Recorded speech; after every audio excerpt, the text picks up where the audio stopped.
There is beauty in waiting. Ay, oo naman. Yan ang magiging mantra ni Myrna Esguerra sa kanyang laban po sa bagong corona. Matapos kasing mahigit isang taon, sasabak na siya sa Japan para masungkit ang ika-7 corona ng Pilipinas sa Miss International. Ayon kay Myrna, na mula po sa Abra, ginamit niya ang mahabang panahon ng paghihintay para po siya'y makapaghanda. Ibibida ni Myrna sa Japan ang kanyang advocacy tungkol sa quality education. Gaganapin ang Miss International pageant on November 25. Cultural diversity at creativity. Yan ang sentro ng mensahe ni BTS leader RM sa APEC CEO Summit sa South Korea. Si Namjoon, ang kauna-unahang K-pop artist naman na nagsalita sa event. Ayon kay RM, nakilala sa mundo ng K-pop o ang K-pop dahil sa cultural diversity at creativity. Napa-throwback din siya na lagi raw nagtatanong noon ng BTS kung taga North o South Korea ba sila. Yan daw muna ang tinatanong sa kanila bago pakinggan ang kanilang mga awitin. Pero ayon kay RM, nalampasan na nila ang ganyang balakid sa kanilang karera. Naku, ito mga kapatid, pasabog naman po ang Halloween costume ng mga sikat. Ang pinakabagong kapatid star, wow, galing, na si Andrea Brillantes.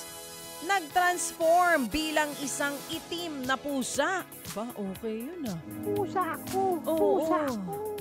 Itim na itim po ang kanyang buong katawan at kitang-kita rin ang kanyang sexy curves. Si Morticia Addams naman, ng Addams Family, ang peg ni Rufa Gutierrez.